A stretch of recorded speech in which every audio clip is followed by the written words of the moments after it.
തെരച്ചിൽ പുരോഗമിക്കുമ്പോൾ അവിടെ നിന്ന് പോസിറ്റീവായിട്ടുള്ള സൂചനകൾ തന്നെ വരുന്നു. ഇന്ന് തന്നെ ഒരു പക്ഷേ ഔദ്യോഗിക സ്ഥിരീകരണം ഉണ്ടാകും എന്ന് കരുതുന്നു. ഇനി അങ്ങോട്ട് വിശ്രമമില്ലാത്ത തെരച്ചിലിന്റെ സമയങ്ങളാണ്. അത് സ്ഥലം MLA ഉൾപ്പെടെ സൂചിപ്പിക്കുന്നത് അതാണ്. ഇന്ന് രാത്രി വൈകിയും തെരച്ചിലുണ്ടാകും എന്ന സൂചനകളാണ് നൽകുന്നത്. ലോറി തീരത്തോട് ചേർന്ന് പുഴയിൽ ഉണ്ട് എന്ന നിഗമനത്തിൽ അതിന്റെ ഭാഗങ്ങൾ കണ്ടെത്തിയതിന്റെ അടിസ്ഥാനത്തിൽ അവിടം കേന്ദ്രീകരിച്ച് മണ്ണ് നീക്കുകയാണ്.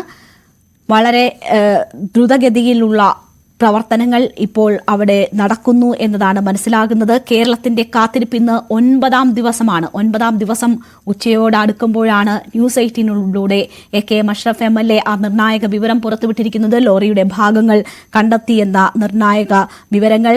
തടി കയറ്റിയ ലോറിയായിരുന്നു അത്.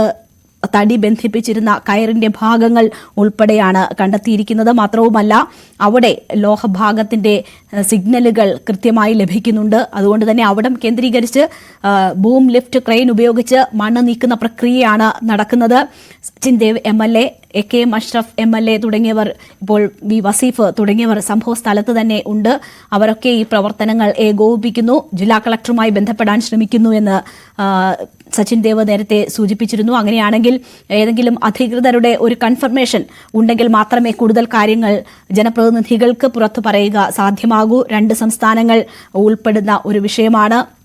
അവിടുത്തെ കാര്യങ്ങൾ ഔദ്യോഗികമായി സ്ഥിരീകരിക്കേണ്ടത് അവിടുത്തെ അധികാരികളാണ്. മാത്രവുമല്ല സൈന്യം അവരുടെ നേതൃത്വത്തിൽ നടക്കുന്ന തെരച്ചിലാണ്.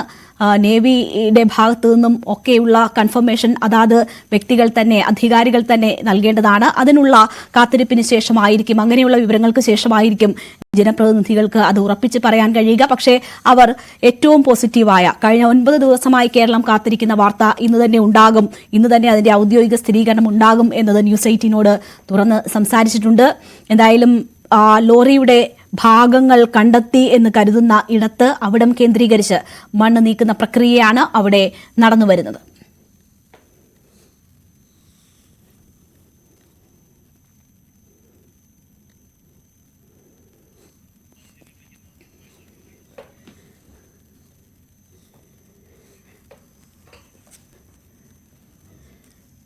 നിർണായകമായ സിഗ്നൽ കൂടി ലഭിച്ചിരിക്കുന്നു. അതിന്റെ സൈഡ് സ്കാൻ സോണാർ ഓപ്പറേഷന്റെ ഇന്ത്യൻ നേവിയുടേതുമായി ബന്ധപ്പെട്ട് ലഭിക്കുന്ന സോണാർ സിഗ്നൽ ലഭിച്ചതുമായി ബന്ധപ്പെട്ടുള്ള വിവരങ്ങൾ കൂടിയാണ് ഇപ്പോൾ പ്രേക്ഷകർ കാണുന്നത്.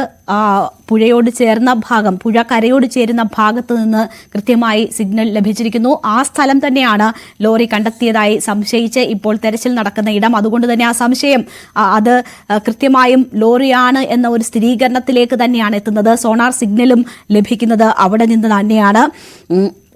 അവിടം കേന്ദ്രീകരിച്ചുകൊണ്ടാണ് ബൂം ലിഫ്റ്റിംഗ് ക്രെയിൻ ഉപയോഗിച്ചുകൊണ്ട് ഇപ്പോൾ മണ്ണ് നീക്കൽ പ്രക്രിയകൾ നടന്നുകൊണ്ടിരിക്കുന്നത്. ലോറി തീരത്തോട് ചേർന്ന് തന്നെ പുഴയിൽ അകപ്പെട്ടിരിക്കുന്നു എന്നതാണ് ലഭിക്കുന്ന വിവരം. അവിടം കേന്ദ്രീകരിച്ച് മണ്ണ് നീക്കുന്ന പ്രക്രിയയാണ് ഇപ്പോൾ നടന്നുകൊണ്ടിരിക്കുന്നത്. തടി കെട്ടിയ കയറിന്റെ ഭാഗങ്ങൾ ഉൾപ്പെടെ കണ്ടെത്താൻ കഴിഞ്ഞിരുന്നു. ആ ക്രെയിൻ ഉപയോഗിച്ച് മണ്ണ് നീക്കുന്നതോടുകൂടിയായിരിക്കും അത് കൂടുതൽ വ്യക്തമാവുക. എന്തായാലും പ്രതികൂലമായ കാലാവസ്ഥയുണ്ട്. അത് മറികടന്നുകൊണ്ട് തന്നെ അവിടെ ആ തെരച്ചിൽ പ്രക്രിയ പുരോഗമിച്ചുകൊണ്ടിരിക്കുകയാണ്. ഇപ്പോൾ KV ബൈജു അവിടെ നിന്ന് വീണ്ടും വിവരങ്ങളുമായി ചേരുകയാണ്. ബൈജു, നിർണായകമായ സിഗ്നലുകൾ ലഭിച്ചു ഇന്ത്യൻ നേവിക്ക് എന്ന സംബന്ധിച്ചുള്ള വിവരങ്ങളുണ്ട്. സോണാർ സിഗ്നലും അതേ സ്ഥലത്ത് നിന്ന് തന്നെയാണോ ഇപ്പോൾ മണ്ണ് നീക്കിക്കൊണ്ടിരിക്കുന്ന ലോറി അകപ്പെട്ടു എന്ന് കരുതുന്ന ലോറിയുടെ ഭാഗങ്ങൾ കണ്ടെത്തിയ അവിടം കേന്ദ്രീകരിച്ച് തന്നെയാണോ ഈ സിഗ്നലുകളും ലഭിച്ചിരിക്കുന്നത്? എന്താണ് കൂട്ടിച്ചേർക്കാനുള്ള വിവരങ്ങൾ? തീർച്ചയായും രേണുക, ആ പ്രദേശം കേന്ദ്രീകരിച്ച് മാത്രമാണ് ഇപ്പോൾ ഇതിന്റെ തെരച്ചിൽ നടക്കുന്നത്. ലോറിയുടെ ഭാഗങ്ങൾ കണ്ട് തുടങ്ങി. പക്ഷേ അപ്പോഴും വലിയ തോതിൽ മണ്ണ് ഇവിടെ അടിഞ്ഞുകൂടിയിട്ടുണ്ട്. ഈ മണ്ണുകളെല്ലാം തന്നെ നീക്കം ചെയ്യണം. ഒരു ബൂം മെഷീൻ മാത്രമാണുള്ളത്. ആ മെഷീൻ ഉപയോഗിച്ച് അടിത്തട്ടിൽ നിന്നും ഇതിന്റെ താഴെ ഭാഗത്തും, അതായത് പുഴയുടെ മറ്റു ഭാഗത്തു നിന്നും മണ്ണ് എടുക്കുന്നുണ്ട്. അതുപോലെ തന്നെ ചാല് കൃത്യമായി മാർക്ക് ചെയ്ത് ആ ലോറിക്ക് സമാനമായ രീതിയിൽ ഒരു സ്ഥലത്ത് മാർക്ക് ചെയ്ത് ചുറ്റും മാർക്ക് ചെയ്ത് ആ രീതിയിൽ ചാല് കീറുന്ന ഒരു പ്രവൃത്തിയാണ് നടക്കുന്നത്. എല്ലാ JCBകളും ആ ഒറ്റ കേന്ദ്രത്തിൽ മാത്രം. അത് ഏതായാലും ഒരു പക്ഷേ നേരം ഇരുട്ടിയാൽ പോലും രാത്രിയും തുടർച്ചയായി ഈ പ്രവൃത്തി നടത്തുമെന്നാണ് MLA പറഞ്ഞത്. അങ്ങനെയാണെങ്കിൽ വളരെ വൈകാതെ തന്നെ അതിന്റെ ഔദ്യോഗിക സ്ഥിരീകരണം ഉണ്ടാകും. ഏതായാലും ലോറി കണ്ടെത്തി എന്നുള്ള ഒരു കൃത്യമായ സൂചനകൾ നമ്മൾക്ക് ലഭിച്ചു കഴിഞ്ഞിരിക്കുന്നു. നമ്മളത് പുറത്തുവിട്ടിരിക്കുന്നു. ഇനി ഔദ്യോഗികമായ സ്ഥിരീകരണമാണ് വേണ്ടത്. അത് ഉടനെ തന്നെ ഉണ്ടാകും. അതിന് കുറച്ച് ഈ ലോറി മുകൾ ഭാഗത്തേക്ക് എടുക്കേണ്ടതുണ്ട്. ജില്ലാ ഭരണകൂടമോ സൈന്യമോ ഇത് സംബന്ധിച്ച ഔദ്യോഗിക തീരുമാനം ഉടൻ അറിയിക്കുമെന്നാണ് നമുക്ക് മനസ്സിലാക്കാൻ സാധിക്കുന്നത്. രേണുക, തീർച്ചയായും ഇപ്പോൾ ഈ നേവി പുറത്തുവിട്ടിരിക്കുന്ന സിഗ്നലിന്റെ വിവരങ്ങൾ അത് ആ കരയോട് ചേർന്ന ഭാഗത്ത് തന്നെ ലോറി ഉണ്ട് എന്നത് സംബന്ധിച്ചുള്ള വിവരങ്ങളാണ് പുറത്തു വരുന്നത്. ഇപ്പോൾ തെരച്ചിൽ ഈ മണ്ണെടുക്കുന്ന പ്രക്രിയയാണ് അവിടെ നടക്കുന്നത്. നേവിയുടെ നേതൃത്വത്തിൽ തന്നെയാണോ അവിടെ ഓപ്പറേഷൻ പുരോഗമിച്ചുകൊണ്ടിരിക്കുന്നത്? തീർച്ചയായും. അതായത് ഇതിൽ ഏറ്റവും പ്രധാനം ഈ മണ്ണിടിച്ചിലിൽ ഈ മരണം നടന്നത് ഈ കടയാണ്. ലക്ഷ്മണൻ എന്ന് പറയുന്നവരുടെ ചായക്കടയാണ്. ആ കടയിലുണ്ടായിരുന്ന 7 പേരും മരണപ്പെടുന്ന സാഹചര്യമാണ് ഉണ്ടായത്. അങ്ങനെയാണെങ്കിൽ ഈ അർജുന്റെ ലോറി ആ കടയുടെ നേരെ എതിർവശത്ത് പാർക്ക് ചെയ്തിട്ടുണ്ടാകാം. ആ മണ്ണ് ഏറ്റവും കൂടുതൽ മണ്ണിടിച്ചുണ്ടായത് ആ ഭാഗത്ത് നിന്നാണ് നമുക്ക് അതിൽ നിന്ന് മനസ്സിലാക്കേണ്ടത്. കാരണം ആ കടയിലുള്ളവരെല്ലാം അത്തരത്തിൽ മരിക്കുന്ന ഒരു സാഹചര്യം, അവരുടെ മൃതദേഹങ്ങളൊക്കെ അന്ന് തന്നെ ലഭിച്ചിരുന്നു. ഒരു പക്ഷേ ഈ ലോറി തള്ളി ഇത്തരത്തിൽ വലിയ തോതിൽ മണ്ണിടിച്ചിലുണ്ടായി ലോറി തള്ളി ഈ കടയിലേക്ക് ഇരിച്ചു കയറി ആ പുഴയിൽ പതിച്ചതാകാം. അങ്ങനെയെങ്കിൽ പിന്നീട് വീണ്ടും അതിന്റെ മുകളിൽ ഒരുപാട് മണ്ണുകൾ ഇത്തരത്തിൽ വന്ന് കൂമ്പാരമായി കിടക്കുന്നുണ്ടാകും. അതാണ് ഇപ്പോൾ കൃത്യമായി വളരെ ശ്രദ്ധയോടെ സൂക്ഷ്മതയോടുകൂടി ഇപ്പോൾ ഈ പ്രവൃത്തി അത് നീക്കം ചെയ്യുന്ന പ്രവൃത്തി നടക്കുന്നത്. എന്തായാലും ഇപ്പോൾ ബൈജു ആ സംഭവ സ്ഥലത്ത് അല്പം മുൻപും പോയ വ്യക്തിയാണല്ലോ. നമുക്ക് ആ ഭൂപ്രദേശം എങ്ങനെയാണ് കാണാൻ കഴിയുന്നത്?